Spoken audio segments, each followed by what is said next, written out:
temuleta ebyo bintu bya kisiru waneeno baserebo bamwe tujja bageya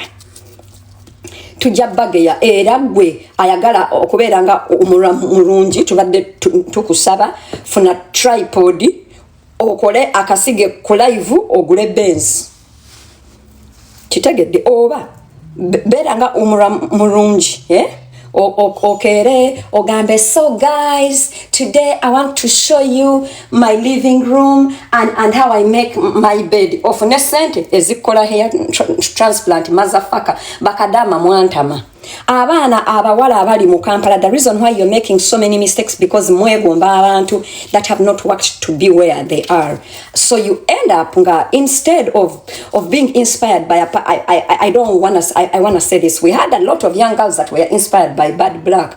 How are you doing today? Bwebuzibu bwamu oluvaawo nga mugamba Senga Acid toyagala bawala batu ekisooka umra sisi mwana muto. For as long as okozesa family planning, please toyagala bintu bya kisiru. Umra azinibwa, umra yali ajyemu embuto, umra yebaka n'abasajja abakulu nze bestasobola kati na kwebaka nabo emyaka. So please try to use your brain before you come. Nze njogera ku bantu n'abakulembeze mbogerako. So actually umra muyamba. Yes. Muberawa. Umrah. Oh my God, Umrah. I'm tapping into the blessing. What? So Senga, So na Umrah. Wanja no mugamba. Yabakane Adam Chibi. Naja no tugamba. Yabaka no musajja wa Tanga safaris. Nachozen wa tugamba yabakane. Ya Umrah yabakana abasajja bameka. Umrah is a whole and her whole is one fitting all. Her vagina is not custom made. Nchidem. Umra's vagina is not custom made like Yamami Deb. It is one whole fitting all. Ayagala yingira ajikowa yajifuruma because tanafuna bimbi ayagala. And by the way, nobody is blaming her. Nobody. Yes, one whole fits all. Atenze sirimba. If you know me, nze sirimba. Umra nandi mwairize ebintu ebirala. For example, nandikedde ne musiba kombo alina omwana gwe yazaala n'asuula isinjiro. But no, I don't lie.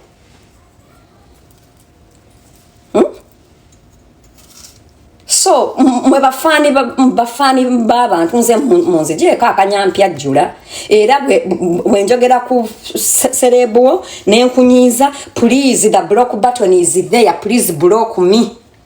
Kati omuntu ajja n'ayomba ng'ali mu private account with 22 followers. Really me, you know me. Ebyo ebintu nze kambabulire baana bangi nnyo linga yagala kubeera nga shira gashumba bangi. You know, we don't mind. You can make your life the way you want to make it because all of us have our lives. However, don't feel offended if you put it out there and we are commenting about it. We have so many people that are sleeping around for survival and it's okay because the end justifies the means. However, don't feel offended if you put your life out there and it becomes a public discussion. Kakati Zara toto tebamuzinira ngako sente. Owulidde tumuvuma. Owulidde nga yena ayagala okutrenga mbuno ali innocent. Tekijja kukola ekyo. Tekijja kukola. Umra onomuwa abasajja bameka umra malaya. Umra her vagina is one whole fits all. If it fits you, please enter it. If it doesn't, I can use mufunza. And then she's trolling a person that is sleeping with one man. Umrah imbu. And he can, that man is a colonizer, bitch. You're speaking a colonizer's language. That man, a colonizer. You're talking about colonization when you're putting the barbed wire in your teeth. Which African did you ever sing? I am still wounded woman.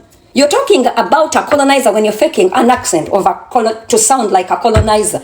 I told you sound so stupid. Speaking English. Gambo or nyankoreje haza otemuza ara nkoko mpulira otyo abagamba mbuno ndekeraawo okuyomba mpaate nja bagoba gwe mulamwa yes gwe mulamwa kati mwawuliddeko fenga tuvuma nusula tetwamuvumye because omwana yes mwana mulungi anyirira avuga emmotoka eyakabi mwampulideko nze nga nvuma nusula nze sisobola mwana muwala kati umurakkiriza nti naawe weeyiya kati bwogenda okusaba visa abantu nga obagamba olukubuuza profession ng'oteekako anyway you can put that you're an actress kambuuze mmwe abagamba mbuno next hamane azanya ebina Uganda kati azanya okusinga Leila Kalanzi wangi mbuuza gwe matako wali paganda azanya ebina Uganda okusinga Helen Lukoma Manyoko, you're very stupid, wanting to sound intelligent. Oba yali azanyo okusinga Ruth Kalibal. Wanji?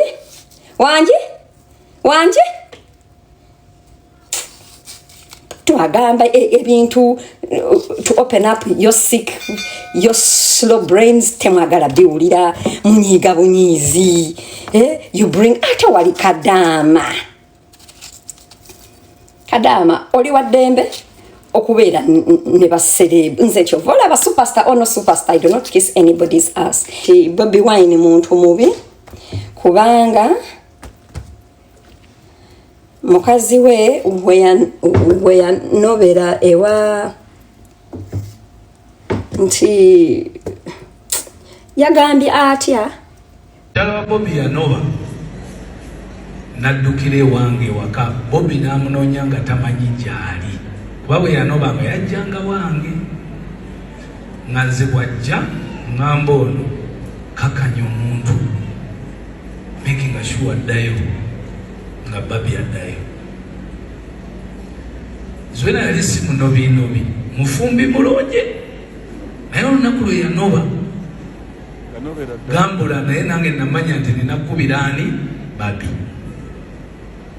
angena nkwata esimu nga nkubiraani Bobi namuganyamba omukazi akoze eki agenze ngamba kale ngenda kwogera naye ngenda kuddira kati ndoza Bobi wadde awaka Bobi amugambako nti wange eriwo ekiwatule gyawonye zwena akoze eki agenze kati nze nsuubira simu ya Bobi kunkubira kunga nti njogedde ne Bobi yankubira esimu nendowooza nti babikozeeko nendreceiving esimu bwe ndreceiving gwe mwana kyali gwani akubira mukazi wange esimu ye yakutumya okwenda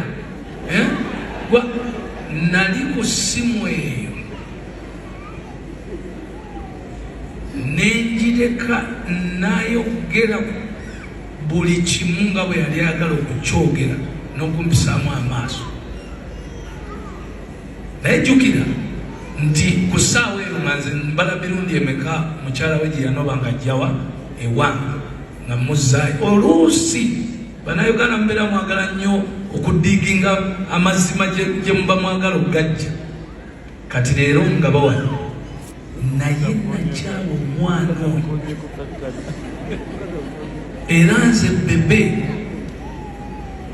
leero nkibagambye bino ebya musiki ebyo nga nkukyaliraki ebyo amaloboozi gano agaggwawo enkya neggulu naye okusinziira ku bye nali nkoledde omulenzi oyo ku nsonga yey'amaka agange ne bw'ataali bikoze ne bwe bataali ku byessimu yali talina kujja kwogera nange mu kutu kumbooza nti lwaki nkubiraani mukyalo ate nga ye yaŋŋambanga nti agenze nze ngeno ŋŋamba zwena sisiitira omuntu akole ki addeyo abantu babi Bobi yanoba n'anobera ewa Sali bwe yagenda ewa Bebe Cool bwe yayenda Zuwena n'akola ki n'anobera ewa Bobi n'ayagala okunobera ewa Bobi Wine yamugoba actually Bobi Wine yamugoba era Zuwena yanobera wa Caritas ekisooka supporting Bobi Wine. Banange rule number 1 guys. Tonobanga ewa bawo nonobera ewa mukwano gwo mufumbo. Never do that. So I would think Bobi Wine was protecting his kids, his boundaries, his wife, and his whole reputation. These guys were enemies. Bebe Cool would pick on any fight with Bobi Wine. Now his wife leaves and then Bobi Wine is keeping her. No, so Bobi did a smart thing. Omukazi ekisooka tonobanga nga bwono bagenda ewamwe obapangisa omuzigo mulekerawo okunobera mu maka ga mikwano gyammwe ne relatives bammwe. Omanyi tubagamba ati mwagala wulira bwe tubagamba mugamba embu otugamba kigwata fumbirwangako bannange bwonobanga tonoberange wa mukwano gwo mwesonyiwe amaka g'abantu nobanga olina mu ssente ez'omuzigo oba genda ewamu gye banaakujja. Nze nalina mukwano gwange oba mwogere erinnya sijja kumwogera naye ajja kutegeera. Nakwata ekkubo omwana bbaawe yamusamba olukindo ne lwabika nga amukwatidde mu bwenzi.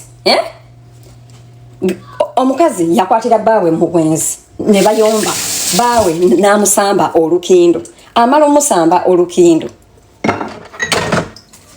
omuwala n'ankubiranga munyiivu bitya naŋŋamba era nze Pawulo mumaze ne tutwala emmotoka ne tuteekamu ebintu bye n'anoba. Bamikwano 1 week was she could not wait. Guy yajja n'akima mukazi we. Guy n'alyoka akyawanze mukwano na guno gujo era nze oyo muwala ne mugamba musajjawo ne bwabanga akutuga nkubiranga essimu onkubiranga nga already okoze decision yo nga wanobedde ewamwe obanga wakoze eki obanga wafunye dda omuzigo mulekerawo okunoba ne munobera mu maka ga mikwano gyamwe naddala omuntu nga mufumbo. What makes you kunoba n'okwata ekkubo n'onobera ewa munno nga naye mufumbo? What is the husband to that person going to think? What kind of friend is the wife keeping? Munobere ewammwe genda ewa nnyoko ne kitaawo bapangisa omuzigo ne wa muganda tonobera you inconvenience people. Lwaki munoba ebintu byokunoba bya kisiru nnyo tova mu maka ga musajja unless you are willing to live. Kati ka mbuze obaddenga oyo Zwena yali anobera ewa Babi mwana wa nnyina Bobi Wine muganda we musoga munne mukyotala munne abawala abeefumbiza. You don't know the basics. Kwate kubonoba daye wammwe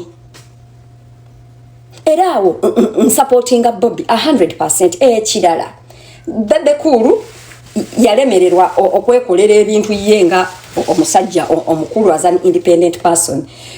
Nti up to now agenda mu studio n'ayimba n'akola enkivu. Dia Bebe Cool tukimanyi onoonya amasannyalaze ku Bobi Wine anti oyina otambuza ennyimba z'omunnange empya.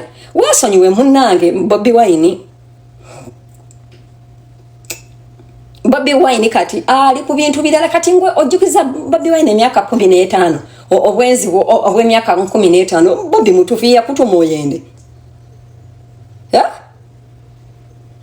Zwena yali yakwate kubo nga yefumbiza abawala mulekerawo okwefumbiza bwokwate kubo ne wefumbiza mu maka g'omusajja tonoba bintu bya kisiru tulo ofumbe kakati yali avaayo. Bobi Wine is frying bigger fish. Ebizibu bye biri political. Ayina ebirooto by'okufuga Uganda. Alabira kuba Martin Luther amanya ba Trump manya bani ngwa muzamu wujja akasepikiko nakozeeyo oluyimba olupya breaking that chains. Bebe Cool nalabye oyogera mukazi wa nagezaako kukunako bwati ng'obiwulira ng'oli awo yasama bwasamye bannange Bebe Cool tukukoye. Abaganda bagamba n'agazina edda bamufuwa nkanja. Nze nali faaniwo until when you started talking. I was your fan. Nga okwata microphone no yimba ne tujje chiwatule no kola zi corporate shows but when the internet started interviewing you and you talking and giving an opinion, I stopped being your fan. Kati nkulaba bulabi. I was your fan when you were an artist. But when you stopped being an artist and started being a motivational speaker, wanting to tell us wanting to tell us about politics, when your father has been part and parcel of a failed regime, when you have left, when you've taken your wife to give birth from America, instead of asking your father a minister, why don't you guys try to, beautify Uganda? You're there, you're talking, Bebe Cool. Twali bafani bongo oli muyimbi nze Bebe Cool nali nkwagala ng'oyimba nga n'okuyimba tokumanyi owulire naye nga nkwagala bwagazi waliwo abantu nga tubaagala bwagazi owulidde nga otufosingako ebiyimba byo ne tubiwulira ne tugamba oli omusajja wa mugeto naye ffe ono mwana wa minisita ne tukuwagira twakuwagisa busiru era I want to apologize for ever being your fan. Bigenda bitya ebintu biringa we mwabibala kakati otyo olwatuuse nabadde nebase ne munkubira senga zukuka yoleke yatuuseewo dda walolo senga yanguwa sira bayombye nendyoka ndaba bawololo bamada nendyoka ndaba kadama chikeni wakozeseza muno at least muno ekyayonoonye shira ne chicken is the same thing we're discussing last time. Bombi Bankwe, one, and Sheila Price has an inferiority complex. One the cow, inferiority complex. One the cow. One the cow, inferiority what? Complex. Ngate tunagenda wala no najja nembagamba oyo omukazi chicken gwe tulaganga mama is not the mother. Did I say that or not? That woman is not chicken's mother. I'm telling you. That woman that you saw in white is not chicken's mother. That's okay. Najane mbagamba, that woman is not that boy's mother. Did I or not? Yes, so what is one? According to what I know, chicken mubigambo mbyashira chicken yajja namugamba bakole show shila nagamba okay, that's okay. According to their narrative, the show is for charity. So why are they fighting for money? If the show was for charity, why are they fighting for money? If the show was for charity, why is Sheila fighting for recognition? Can you answer me? Bakadama na bagambe mubimanyi ne mutakiriza. If the show was for charity, why are they fighting for money? If the show was for charity, why are they shouting for recognition? Natangamba nako nazijaka akazindaalo njagala muwulire anyway. Muwandikao concerned is Sheila Price. Sheila is mad because muwandikao agamba chicken yamutuukirira namugamba bakole show owulira chicken na Sheila namugamba okay jukira abamikwano, which is by the way a good thing kubanga as bloggers and content creators na dala Uganda wetagako chaliwo because olusi content yayinza okubeera kugwe. All of us need that one person. I am the only one that does not have teams when it comes to social media. Me, I am a one-man's army. Yes, I don't depend on nobody. I am nice to fellow content creators if they are nice. If they start acting as idiots, that's it. I am a one-man's army. I don't need teams. That is why abasinga tebanjagala. Yes. Anyway, so nga olinga amugamba tukole show. I'm happy that actually Chicken had that brain, because social media shine does not last for so long, because there was a time when people like Eddie Messiah were the kabakas of the internet in Uganda. There was a time when a guy called Kakensa Henry was the, internet in Uganda. There was a time when a guy who was called Jackso was the internet in Uganda. There was the Senga ogwa trophy e Canada gwanyo kusala nagusala damkwan nagusala da era nengamba abantu bave ku basajja babendi. Yes, anyway, so but I don't like fighting with people in the same country, because already in trophy yalia aswadde bamu exposing so really okumongera mu ate mu komerere. It was not necessary. Yes, there was a time when a person like Rita Kagwa was the internet. There was a time when bantu banje nyonyo. So my whole point is internet comes and goes, and abantu nga Kakensa, they never made money out of the internet. They never made money out of the internet. Kakensa was good. Kakensa was a good blogger. What killed him was politics, because he did not have a mind to fully discuss politics or post about politics without sounding mentally constipated and emotionally constipated. He badly wanted change, and he started being tribal. He started being oyagala okomawo kwesimbawo e Uganda atenga ovumirira the current government nabagamba ngoyagala okujjako government eriko. Make sure you're inside them. So they are going to outnumber you, But Kakensa was not bad until when weyete kambintubya nga yefula tribalistic, and then he ended up losing it. But he was a good blogger. Chicken mwana, I don't think he's even 30. Ate yakajja internet. All of us have seen him evolve from okwesiga blue band mutako to hosting a show and and having a theme of a show, the fantastic show. By the way, Chicken, that was a good title for your show, the fantastic show. I did not see anything fantastic about it, but that was a good name. Anyhow, inti mwana muto, we have seen him evolve from okwesiga buto mumunio okuhostinga balavu mase ne batunda emana ku live ze ebyo, all those things. We've seen him evolve, and he cleared his page, to be a page of purpose, specifically Olugambo, specifically news. That is good. By the way, he's doing good in that field. However, Chicken aina chaliwe wano internet nga yeshira bafanaganya characters, wandikawo nti bafanaganya characters, bombi bankwe, but most importantly bombi bamaanyi. Shira wamaanyi ne Chicken wamaanyi. They cannot be in the same spot. Kyabayamba nti one is male and the other one is female. That is the only thing that was the relationship yabwe. Nti one is a female, one is a male.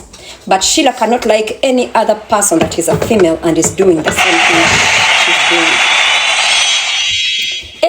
Era Sheila, I love abantu banji batayagala nenga asekana babo ba Louis Light. By the way, guys, was it yesterday? Nkulaivi yakabata. I saw Shadia Wachagulani ne Louis Light on the same panel without fighting each other. Mubakubira obugalo. Okay, after all, it's not that serious. Kakati mwe abatekinga timu Louis, timu Shadia, yuza chibalekawa. I was actually impressed baba de musonga ebyawe ne babiteka ebali. That was actually really nice, Yes. Now, kakati gwe sabula mada timu Louis. Wachi Shadi ya wantama. Nzo yo Shadi asisobola nakulaba live ze. Avuma atya Louis. Walololo. I was like, Bambi kadama. That was actually nice. Nga tebayomba, nga bawuliziganya, omunga wamu nakasindala nayogera, noli nakakwata. I was like, okay. Nagamba chickeni yakola chikwate kubo kubira chickeni omugambe ndi waneno ne mugaga gundi ampadda akakadde sindika omwana alete ticket. The reason why Chicken did not give Sheila that tickets, there was no trust. Gamba auntie, there was no trust. Chiwandika. And I like Chicken because kusente he did not trust Sheila. Chicken abadde mukwano gwa Sheila nga yatusinga okumumanya teyamwesiga ku ssente. So Chicken did not trust Sheila when it comes to money. Gamba anti Amina. That is why ticket yazesigaliza. Omanyi Sheila yefuula nnyo omugezi ng'ate musiru. Yes, I'm going to make one. Can you do it? Can I open it? Okay. Hold it. So Chicken, omanyi Sheila yefuula nnyo omugezi naye nga musiru. Kati ate ye Chicken yefuula omusiru. Okuwangaala ne Sheila inomulaga nti goli musiru. That is why buli muntu amulaga nti mugezi ayawunkana naye. That is why namulabye ne Asha Blessing Sheila ndiwo kutegeeza Asha Blessing takwagala. Naye olwokuba oyagala nnyo abantu okulaga nti oli mugezi yakulaze mbuno, she does not have a problem with you. Kati Chicken Sheila agamba Sheila teteerangako wadde ekivulu, not at all.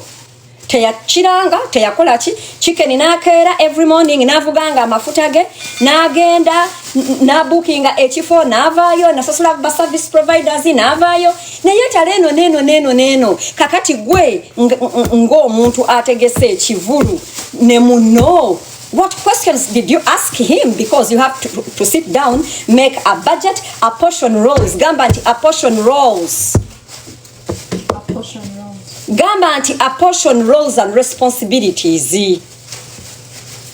Gamba anti apportion roles and kale gamba apportion rights and responsibilities. From the first word, what was the agreement?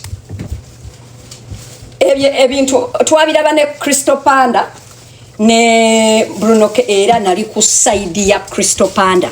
Because if I'm working with you at the back of your mind, or chimanyi bulungi, this is a business, bring everything on the table and say, hey, listen, we are going to do this and this. What is my cut? What is my right? What is my responsibility? What are my roles? What am I taking? What do you require of me? Did they sit down? No. You know why? None of them is educated. They do not understand contract laws. Bana mwena bagamba obutasoma buluma ate temwagala kukikkiriza. Abantu abatasoma temwagala kukkiriza mbuno. You are stupid.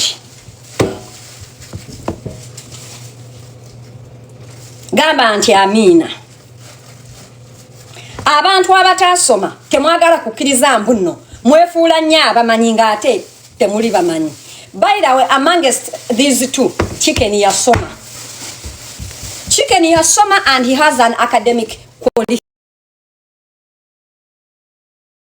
qualification. Gamba anti Amina. He does. Na Sheila teyasoma. Yakoma mu S2 nafuna olubuto ne yetika abasajja nagende Dubai natunda akasolo natunda omunyo natunda engatto nakola mu KFC nakomawo. Okay, mami, I've finished. Chicken yasoma. Kati ate abantu abatasoma nada ovanga ku muntu atasoma nga ina ku sente oba erinnya yaba amanyi